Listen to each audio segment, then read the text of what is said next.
నమస్తే friends, welcome to Chenchaiah vlogs. ఇవాళ మన రివ్యూ దేని మీద అంటే మన మెగాస్టార్ చిరంజీవి గారు నటించిన మనశంకర వరప్రసాద్ గారు సినిమా 9 రోజులు పూర్తి చేసుకున్న తర్వాత ఏ రేంజ్లో వచ్చాయి కలెక్షన్స్, వాటి పరిస్థితులు ఏంటి, అలాగే అనగనగా ఒక రాజు సినిమా, నారీ నారీ నడుమమరారి, రాజా సాబు, అలాగే ఇకపోతే మన భక్త మహాశయులకి విజ్ఞప్తి, ఈ సినిమాలన్నీ పరిస్థితులు ఏంటని మనం అయితే ఈ వీడియోలో అయితే పూర్తిగా డిస్కస్ చేద్దాము.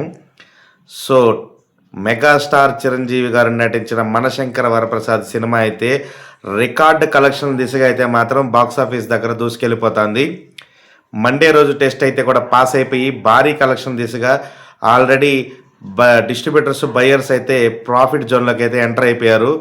ఏరియాల వారీగా కలెక్షన్స్ అయితే ఇప్పుడు చూసుకుందాం.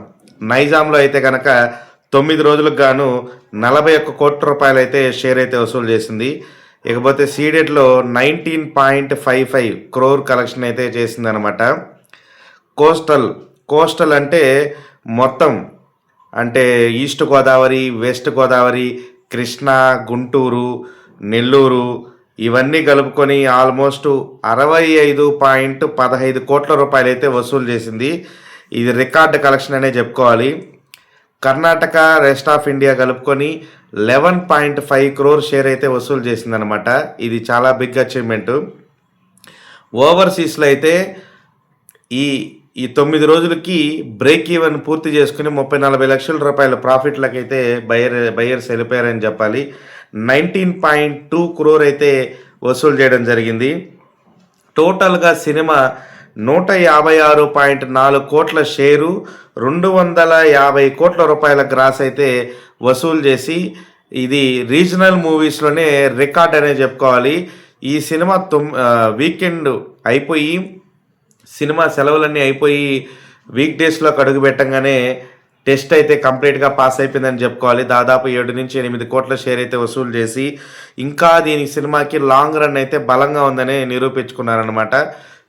సినిమా సాలిడ్గా రన్ అవ్వడానికి మెయిన్ కారణం అనిల్ రావిపూడి గారి రైటింగు, మెగాస్టార్ చిరంజీవి గారు పర్ఫార్మెన్సు, వెంకటేష్ గారి ఎంట్రీ, నయనతార గారి పర్ఫార్మెన్సు, అలాగే బీమ్స్ యొక్క మెలోడీ మ్యూజిక్ అయితే మాత్రం సినిమాని నెక్స్ట్ లెవెల్కి తీసుకెళ్ళాయని చెప్పాలి. ఈ సంక్రాంతికి నెంబర్ 1 పక్కా బ్లాక్ బస్టర్ సినిమా. ఈ సినిమా రికార్డ్ ఏంటంటే ఇన్ని సినిమాల పోటీల మధ్యలో వచ్చి కూడా సినిమా ఈ రేంజ్ కలెక్షన్స్ రాబట్టడం అనేది చాలా గొప్ప విషయం అనే చెప్పుకోవాలన్నమాట.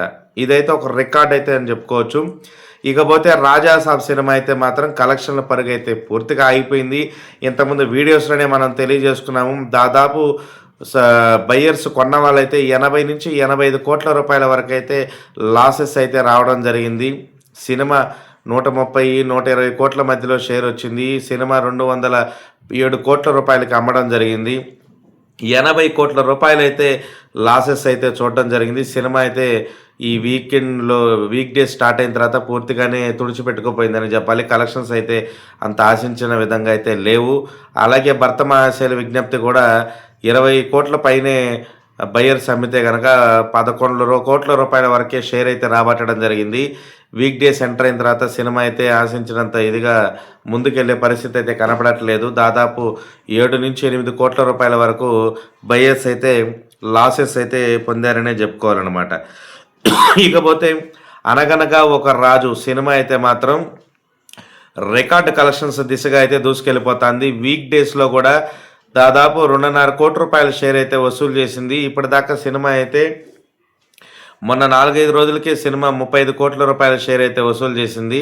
సినిమా అయితే మాత్రం దూసుకెళ్ళిపోతుందనే చెప్పాలి. ఇంకా సినిమా అయితే ఆల్మోస్ట్ దాదాపు 42 కోట్లు 40 కోట్ల రూపాయల షేర్ అయితే మాత్రం క్రాస్ అయిపోయింది. ఆల్రెడీ సినిమాని 27 కోట్ల రూపాయలకి అమ్మితే దాదాపు 40 కోట్ల అంటే 13 కోట్ల రూపాయల పైనే ప్రాఫిట్స్ అయితే రావడం జరిగిందన్నమాట బయ్యర్స్కి. ఇది ఒక మంచి రికార్డ్ అనే చెప్పుకోవాలి. నవీన్ పోలిశెట్టి గారి పర్ఫార్మెన్స్ అయితే సినిమాకి హైలైట్గా నడవడము, అలాగే వాళ్ళిద్దరి మధ్య జరిగే సన్నివేశాలు హీరో హీరోయిన్ మధ్య అది చాలా ప్లస్ పాయింట్ అయింది. హిలేరియస్ ఫన్ అనమాట. సినిమా అయితే సూపర్ డూపర్గా హిట్ అయిపోయింది. ఆయన గత సినిమాలతో పోల్చుకుంటే కనుక అన్ని రికార్డులను అయితే తుడిచిపెట్టిందనే చెప్పుకోవాలి. సూపర్ కలెక్షన్స్, ఇంకా లాంగ్ రన్ అయితే ఈ సినిమాకి కొనసాగేదానికి స్కోపు.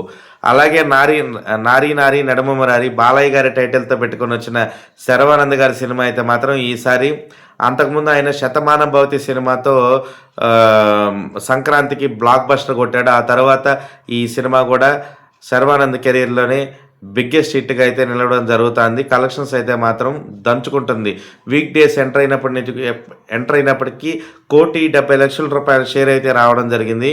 ఈ సినిమా కూడా దాదాపు 14 నుంచి 15 కోట్ల మధ్యలో షేర్ అయితే రాబట్టి మంచి ప్రాఫిట్స్ని బయర్స్కి అందించిందనే చెప్పుకోవాలి. సినిమాలో ఈ సంక్రాంతికి రిలీజ్ అయిన 5 సినిమాల్లో 3 సినిమాలు అయితే మంచి ప్రాఫిట్స్ని పొంది బ్రేక్ ఈవెన్ కంప్లీట్ చేసుకుని బయర్స్కి అయితే లాభాల పంట పండించాయని చెప్పుకోవాలి.